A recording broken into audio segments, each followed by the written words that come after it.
চলো আমরা বেরিয়ে যাই। শিবলু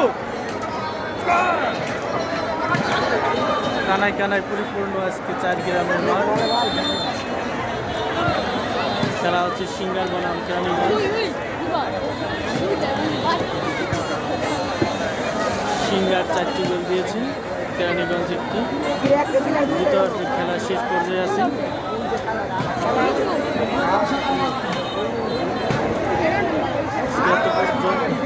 এত পরিমাণ দর্শক হয়েছে, যেটা বলে দেখা যাক দেখা যাক দেখা যাক দেখা যাক কি গোল কি হয় কিনা শেষ পর্যায়ে।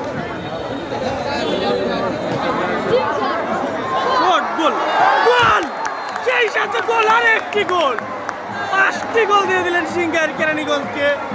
ভুয়া একটি গোলের কারণে এতগুলো গোল খেলেন। আসলে বলটি ধরার মতো ছিল কিন্তু ধরতে পারলেন না। গুলি অনেক দূর থেকে শট নিয়েছিলেন, গোল সেই সাথে গোল। ভালো থাকবেন, চলে যাচ্ছি। দর্শক দেখুন, লক্ষ লক্ষ মানুষ হয়েছে, লক্ষ লক্ষ।